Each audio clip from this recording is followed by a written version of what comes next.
Hello and welcome to another edition of The Watchers. I'm Rhys Jones. And I'm Terence Edwards. And here's the news. Jessica Chastain will not appear in Iron Man 3. On her Facebook page, Chastain stated that due to scheduling difficulties, she is unable to take the role and is sorry to disappoint her fans. British actress Rebecca Hall, who starred in Frost Nixon and The Awakening, is reportedly in talks to take Chastain's place. Ridley Scott's new movie Prometheus has been passed uncut by the British Board of Film Classification and given a 15 certificate. Reports from the US suggest that their ratings board will give the film an R rating.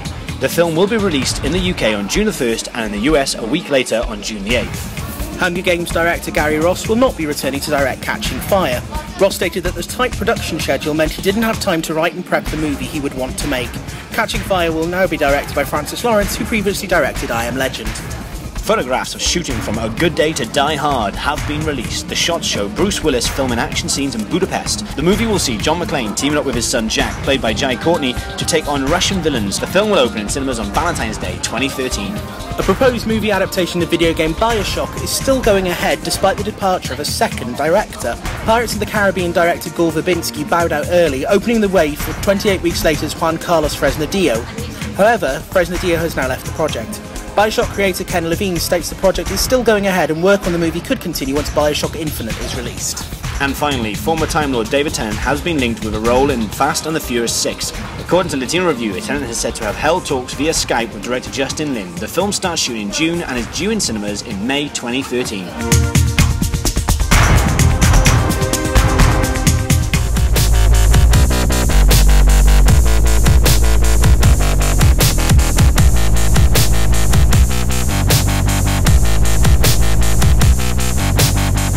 Okay, you've had a cinema day today, you've seen a couple of things. What did you see?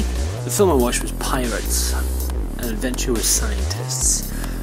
Now, I am a big fan of art and animation, I'm a big fan of Wallace and Gromit, I'm a big fan of Chicken Run. All those films made me laugh out loud, even though they were a child's movie designed for family audiences. As an adult, you could enjoy them as a separate entity.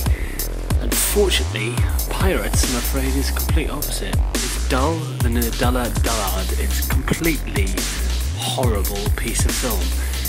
Yes, it's well animated, yes, it's cleverly done, yes, there is some kind of plot, but it just fails on a very simple level to entertain. It just was an absolute mishmash of cliches. It had no inspiring thought behind it. It was what's even worse than anything else for an animated family film. It was just not funny. The characters were irritating, the villain was irritating, and yes, I'm not going to go on about it too much because it was just dull is the word I would use. I'd happily give it 1 star out of 5. Right, so I understand you saw something else as well. What else did you see? The other film I watched was Lockout, starring Guy Pearce, a European-funded action movie set in space. The basic premise is the President of the United States' daughter ends up being held hostage inside a prison. Now, the prison happens to be in space. It is a very futuristic, obviously, sci-fi action adventure. But what makes this a very formulatic, very much a clone of Escape from New York in very much the same way. Also, it's got a kind of feel of Die Hard in space. It's nothing original in any way. But what makes it a cut above and why I enjoyed it, because yes I enjoyed it, was Guy Pearce's performance. Guy Pearce brought this film up to a completely different level, very much in the way that Liam Neeson brought Taken to another level. This isn't an amazingly brilliant movie, but what it does actually do is entertain, and you will enjoy it if you like your action movies. It's nothing new, nothing amazingly special, but it is a cut above from the rest that's out there because of Guy Pearce's performance, so for that reason I'll give it 3 out of 5. So buddy, that's what I've seen recently. What about you? I went to see Beauty and the Beast in 3D. Oh really? Right. Yeah, basically Disney made a shed load of money with the re-release of The Lion King. So obviously they're going to go and do it again with some other movies, and luckily they've picked what is my favourite Disney movie of all time. Basically the reason I went to see it in 3D is because I own the DVD, and what's the point of going and sitting in a cinema when you can see something you've got at home. So I actually went to see it. This is one of the only films I've actually sought out in 3D to see it in that format. Yeah. And I've got to be honest, I'm really, really glad I did. Because for once, a 3D film actually delivered. which is shockingly good, actually, and not just in the big set pieces. I mean, you know, I'm not going to review the film because I think people know the story. Everyone's seen this film. Yeah. You know, the big set pieces, things like the Be Our Guest sequence looked absolutely stunning in 3D with all the effects that they've got involved in that. But even the smaller things like point of view shots of the Beast's castle or shots of the forest, you've got that depth of field there, you know, and it looks amazing. And it really was a surprise to see how good and how well the 3D worked. Considering the animation is over 20 years old. Easily. It's yeah. Still, it's 1991. Yeah. And I was just blown away by it in 3D. I mean, I love the film anyway, but seeing it in 3D was an experience well worth it. If you've never seen it, it's definitely worth seeing in 3D. I've got to be honest, I was so impressed with the 3D version of it. So much so that I'm going to give it 5 out of 5. Outstanding. For me, it was a 5 out of 5 film anyway. Yes, so. Exactly. And you know, that's the thing. You've got such a good base. You've got such a good base material there. You know, and this is one where the 3D actually serves the film well. Because I've seen a lot of 3D films that are just the 3D's been tacked on and adds nothing.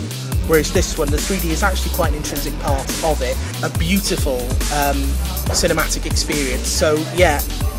Like I say, go see it, 5 out of 5. I love the Twilight books. New Moon is my favorite. Mine too. Oh my god, it's like we have so much in common.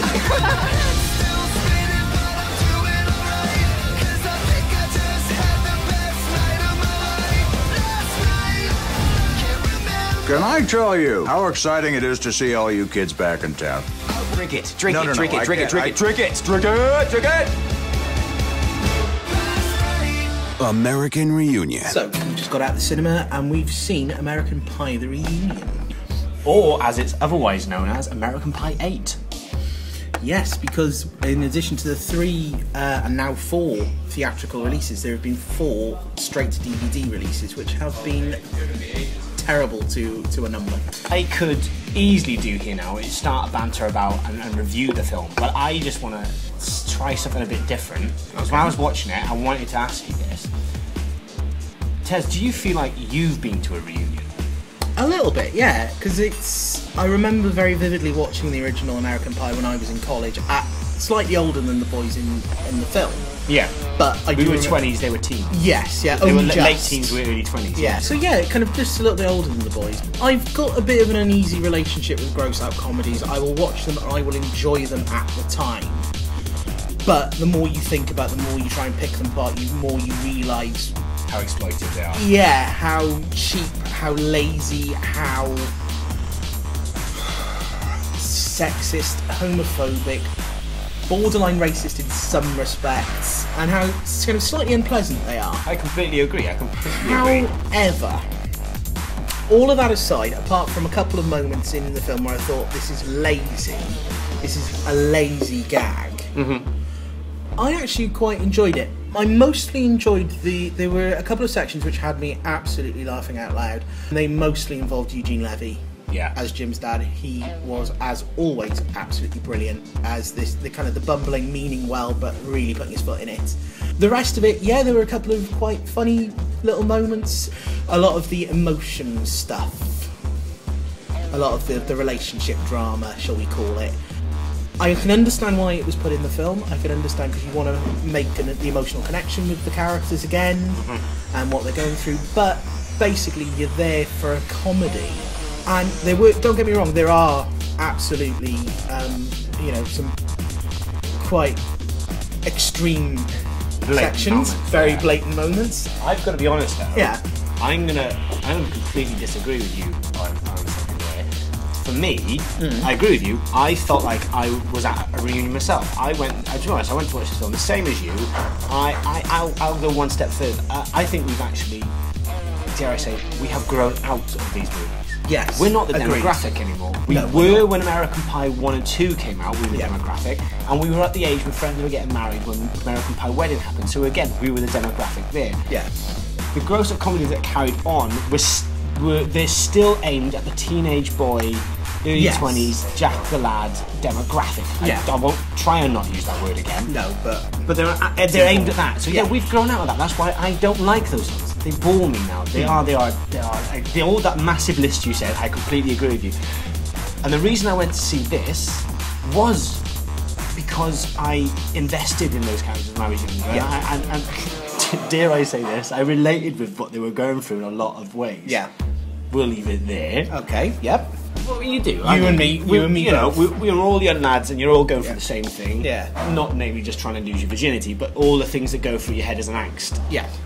But I wanted to go watch this film because I wanted to see what these characters. I wanted to reconnect with these characters, and I wanted to reunite with these characters and see where they were now. And what I really liked about this film, and I really enjoyed this comedy, because yes, it was funny. It was very funny in places. But what I thought was so clever about it was that it was so well written. For the simple fact that it wasn't lazy in its aspects of just making another sequel. What I really enjoyed was the drama bits that you said, where you got to spend time with every single character and see where they are now as late 20s, early 30-year-olds, and where they are in life, how their life hasn't turned out as they dreamt in the original movies. Because this is 10 years since the third, nearly 10 years. Yeah, since it's about, the eight, third, it's about 8 years. 8, 9 from years. there, isn't it? Yeah. And it was so nice that they didn't just have these characters be the same guys. Even Stifler has grown up without even realising it. He's still an arrogant little... But it's just because he's stuck in his ways. In a weird way, it was a heartwarming American Pie film. It was... For me, it was... Yes, it was... I felt like I was there reuniting with old friends. And that's why I enjoyed it so much. Because I felt like I belong here in this cinema watching this film. Because the comedy was blatant. Sometimes it was gross out. Yeah. But then there was moments where it was just generally sincere and well written funny. Yeah. I can heartily say this film for me was an interesting, fun watch. You know, in places it was quite, kind of emotional without perhaps they did lay it on a bit thick occasionally. 3.5 out of 5. I'm gonna go with 3 out of 5. Okay. Yeah, everything I said about it is true. I felt like I was reuniting with old friends. It was funny, and it was a very enjoyable evening at the cinema. So 3 out of 5. Yeah, there you go.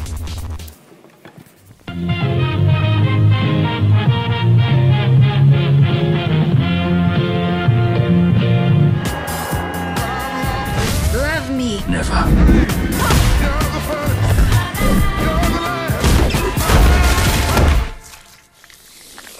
That was a regrettable turn of events. Go, take him out!